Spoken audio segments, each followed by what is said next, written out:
Good day to everyone. This is Katherine Potter reporting to you from Syracuse, New York in the hot and dry Colorado-like summer. My friend Samantha Rubio is filming me today, and this is my horse Kip, who's a 17-year-old Swedish warm-blood Trakehner cross, who I started working with Art2Ride with in 2013 and won a year of scholarship videos with Will from my first submission. And this horse has completely transformed in the last 3 years. I am so pleased with his improvement, our relationship, the ease with which I can train now after 35 to 45 years of training. I've never found anything as effective as Art2Ride. So one comment, I just wanted to acknowledge Will for his generosity when he first took me on in this program. I think a lot of trainers would have been daunted by my weight, which is something I work on consistently.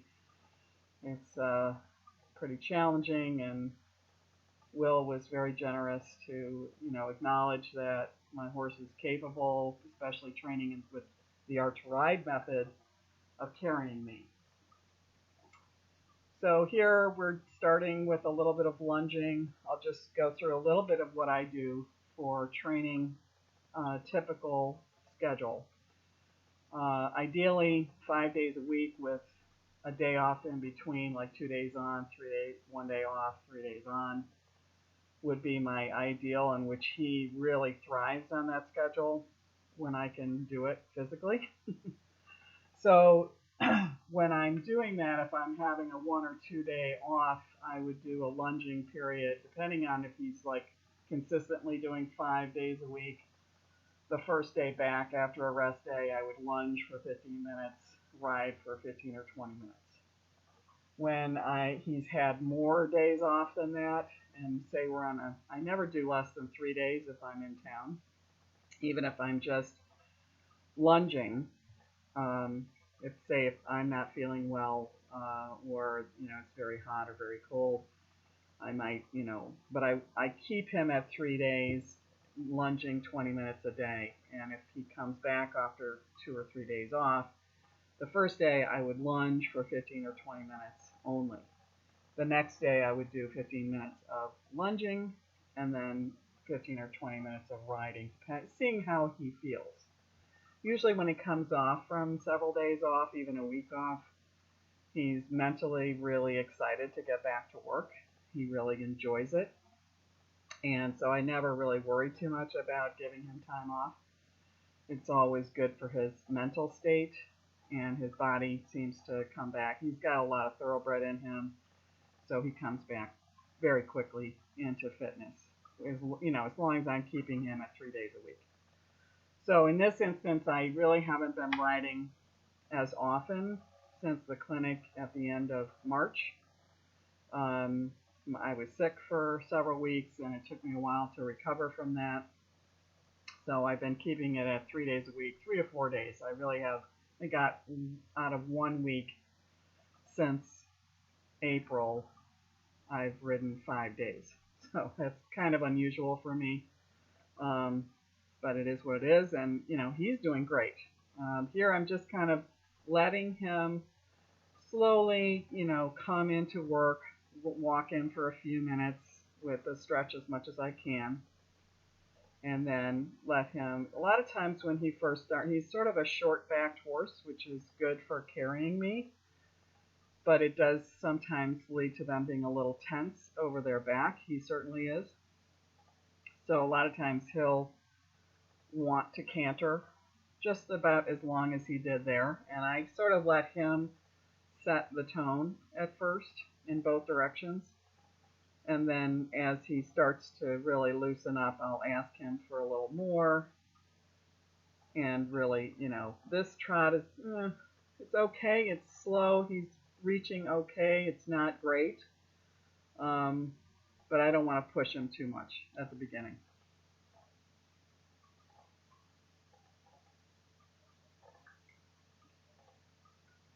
one thing I noticed watching this video, this lunge line is a really nice, heavy lunge line. It's cotton, but it's a common weight. For him, it's a little too heavy. So I find, because he's very light in the mouth, that if I could get just a little bit lighter, it would help me to keep my contact more consistent. So that was enough for one direction. And I do a few minutes of walk, like a minute even, of walk in the other direction before I ask him to go into the trot. And this is a little bit slow. I mean, typically I would ask for more walk since he's already warmed up in the other direction.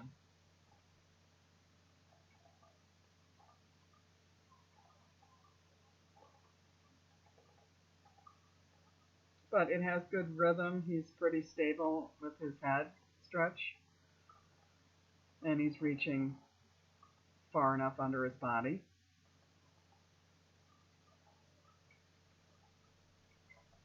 But he can really walk out when I ask him to. Most recently, he's been kind of getting lazy, which is very unusual for him. He usually has plenty of energy. I think it's hot, summer. There, he just wanted to scratch his leg. So, I don't push him. If he has to go to the bathroom or whatever, this is a warm-up. It's not like you have to be a task mistress about it.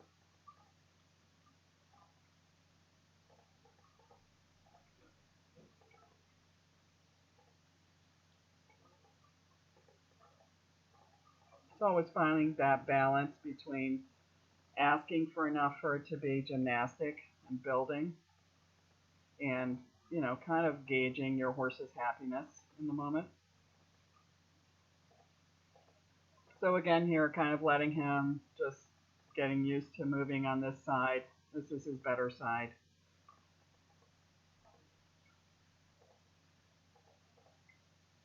Although when you do a carrot stretch with him, he's much more flexible to the left than he is to the right. But he doesn't seem to have as much trouble on the lunge line in this direction, which is sort of interesting.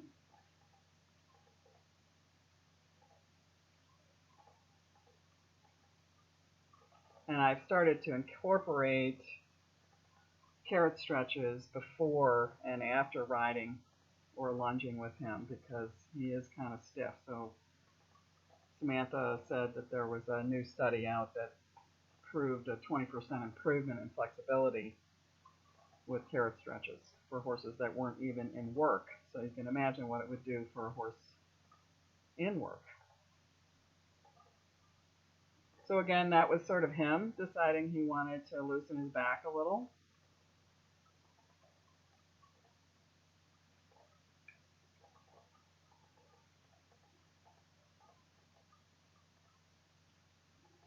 But now I'm asking him to kind of stretch a little at the canter on this circle because he's more warmed up than he was in the other direction. And you see how it improved the trot. That's more of the speed that I would normally want from him. A little more engagement, better stretch, rhythm's a little more consistent. And that's enough. I'm going to do a little bit of in-hand. Recently, with a lot of the posting that's been on the Facebook group, and Sam and I talked about this as well, that he might be better off with the in-hand work before I lunge, if I'm going to lunge. I don't lunge if he's like on the third day. I would just get on and do my 35 minutes under saddle. But I might do in-hand for 2 minutes in that case just to get him stretching and really working up through his back without me on him. And I've been doing that since we took this video July 1st, and it does seem to be helping. But he does a nice little leg yield here. The stretch is lovely. Could be a little more active frankly, it's difficult for me to keep up with him when he's really marching out. And I'm working on that as well.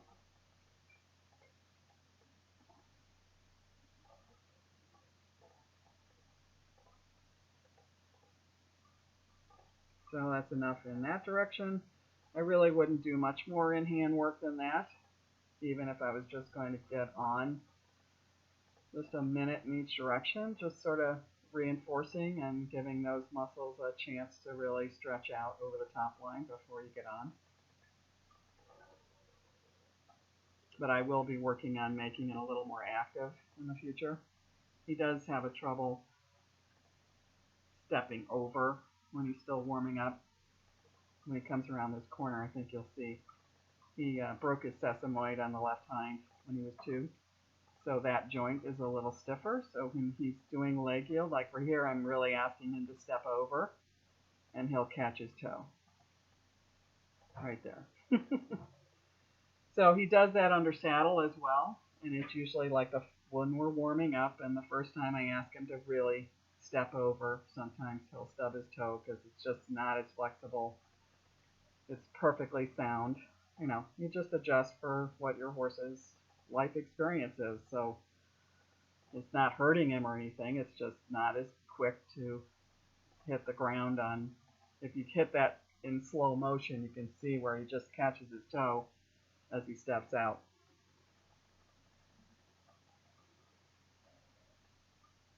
And I do the same thing when he's under saddle. I kind of just hope that he can figure it out and he comes back. Sometimes he'll take a few awkward steps after tripping like that. I'm trying to do a little piaffe here. This is the first time I've done any piaffe since April. Well, actually, I think I did one a couple times, but he used to be awful and very upset doing piaffe, so I don't really push it on that because he's really not as fit as he should be to do this. And, you know, right there I got to the diagonal pair. It wasn't a trot step. I'm not, you know, it's only one moment in time. He's done a lot better that in the past, and he'll do better in the future. Don't try to get it all at once. Just see what he does, and then, you know, he knew what I was asking from him. It was interesting this time, which he hasn't done in the past. He really like curled up with his neck when I asked for the piaffe, so I had to hold him by his cavison so he didn't get too overbent and try to keep his neck straight. So it just seemed like he was like, I can't do this. And I was like, okay, well, we won't do it then. Try another day. One thing I wanted to point out, if you look at his first or second video from 2013, the difference in his hips from back then, he tends, I mean, this is one of those things that Will talks about, the difference between a conformation and a horse that's built and looks uphill and fit. Kip is not naturally built uphill, but he looks uphill when he's walking here because he's actually engaging his hocks at the walk. Even out in the pasture now, he looks uphill. So you'll notice that as your horses develop. But see how flat his butt is across the top? That is not his natural shape.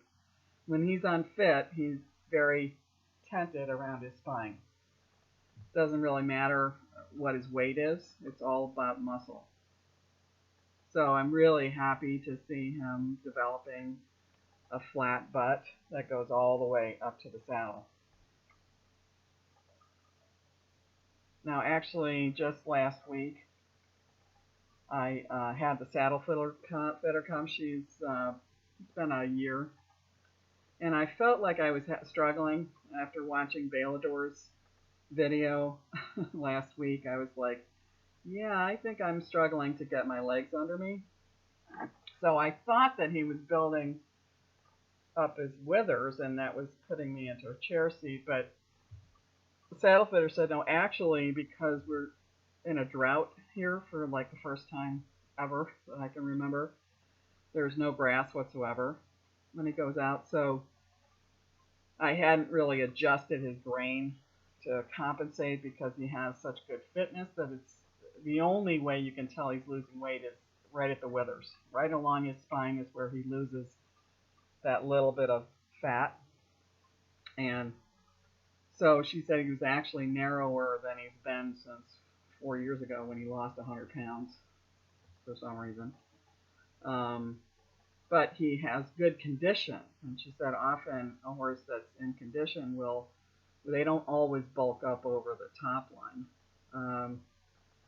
I just know that that's where he loses his weight first, and every horse is different, but he always loses weight around his spine. And so you can't look at their belly to know whether they're over or underweight. You got to feel their ribs, and every horse is a little different, so you get to know your horse. So now I'm giving him increased his grain, giving him a little bit of protein in addition, and he's already bounced back. And I had the saddle fit. It needed to be reflocked. He probably needs to be reflocked every 6 months. It compresses a lot with my weight, so that would probably, but usually he'll tell me if it's really uncomfortable, he'll try to buck when I get on. And he really wasn't doing that, but he also wasn't stretching under saddle the way I thought he should be. So I only had one ride so far since she was here, and he was much, much better, and I felt really comfortable. It really brought the front of the saddle up when she reflocked it. Something you gotta keep your eye on. They're changing all the time. He loses and gains 30 pounds in a day. If we get any rain and the grass starts growing, he'll gain 50 pounds in 3 days if he's out without a muzzle, which is a good and a bad thing, because he can get fat really fast or he can get skinny pretty fast. Just something to monitor. Doing a little bit of shoulder in here. Again, I'm asking him to stretch, but I'm not getting the stretch I would like. He typically doesn't like to stretch when he's doing lateral work. So we constantly work on that. When Will was here at the clinic, he really didn't have him stretch as much as I typically do. And so that to me means that he's actually over his back in this shoulder in, and I'll put him in a working frame. He's very happy. He's actually happier in the working frame at the beginning. He really wants to stretch after I've asked him to be in a working frame for a while. Then he'll be like, oh yeah, that feels good.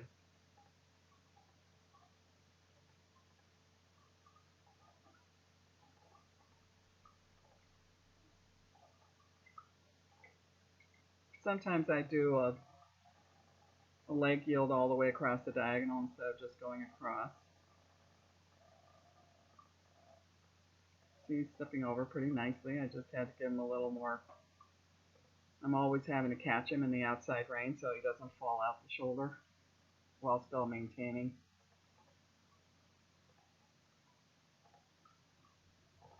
And typically I wouldn't have to keep asking him to maintain his impulsion. He's making me work today. Just the heat, I think. Really lovely day out, actually. Another shoulder in. Pretty active. He's not too bent in his neck. He's like, my left leg could be back a little bit more. It feels like it's way back when I'm in the saddle there, believe it or not. So maybe it's more back than it looks from the front, but I think it would help him. And when I'm in the shoulder in, I keep actually maintaining the walk rhythm with my legs, so I'm still asking, even though my outside leg is back, this little half pass that we're working on, very hard for him. He has trouble, I think his hips are just stiff, and so trying to reach out with that inside leg to the side it's a really tough stretch for them. They're much more flexible in the forward and back position than over.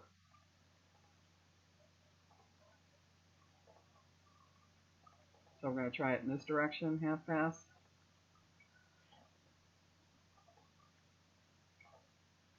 And he tends to not want to bend unless I use the inside leg. But that's a pretty good half pass. He's a little shortening in his neck, so we're still working on that, trying to ask him to reach out and maintain the rhythm. But it's a really tough thing for him. Always has been. We just do a little bit at a time.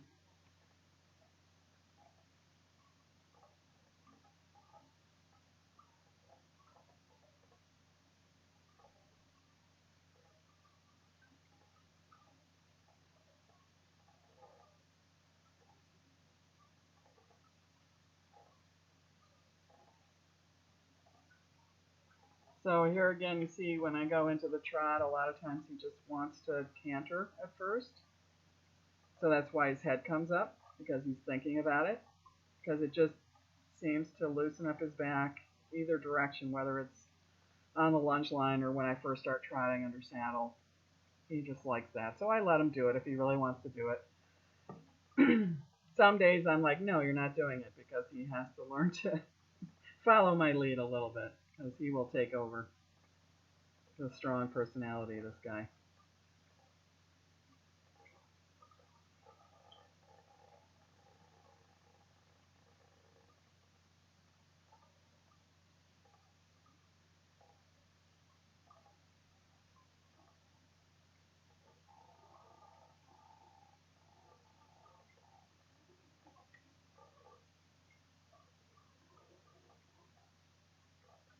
So watching this video, I can actually see where he's lost some fitness over right behind the saddle, which might be partially because the saddle needed to be reflocked probably in the spring instead of waiting until August.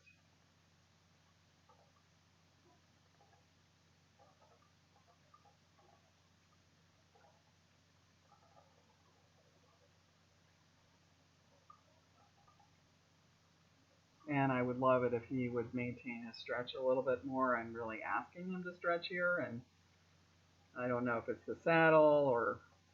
So we'll see how that improves over the since he's been reflocked.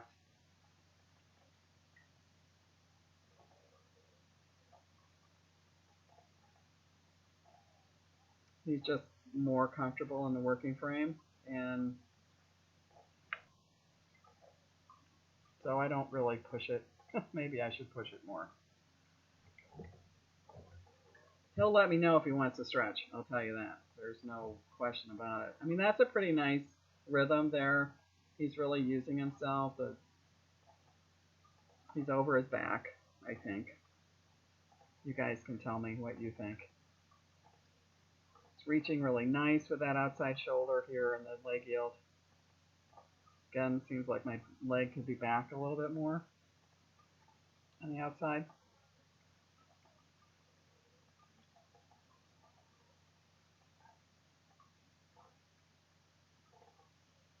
That's a pretty nice stretch right there. You get a couple nice stretches in the leg yield.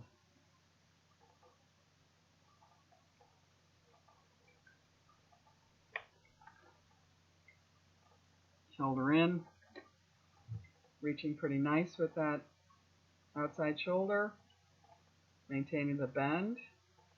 I like that shoulder in. Really no change in rhythm whatsoever.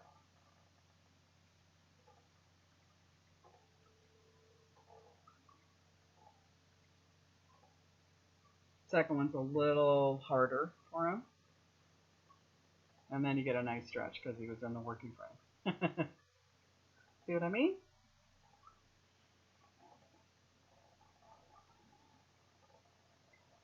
A little stretch circle there.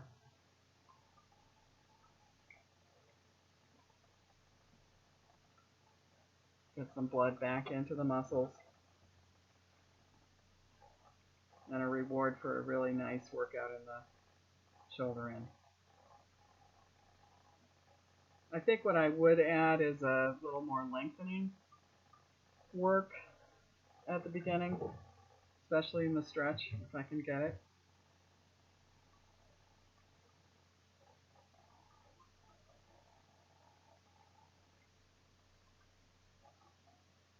That's really nice there.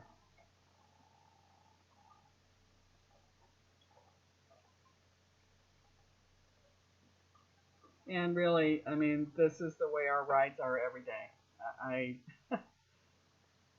You see how happy he is. I mean, it's just a joy to be on him. He's willing and he's capable of doing the work. And this is a horse that if he's not happy, everybody within 1,000 feet knows it. He's very demonstrative, which I really like. And that's really enough for today because I haven't been working him a lot. So we'll just end up with a little stretching on a serpentine. Typically, I would do a little bit of canter work right now, even though I'm only doing 3 or 4 days a week. But because we had so much in-hand work and lunging, I just felt like, it's hot. That's good enough. So thank you for watching. I look forward to your comments. And we'll do it again soon. Good luck with everything that you guys are working on. And it's my greatest joy to share what I'm doing and watch you guys transform your horses as well. Thanks again, Samantha, for taking the video. Let me know when you're ready. And once again, this is Katherine Potter with my submission to Art2Ride and my horse Kip. Everybody have a great day, and we'll see you soon.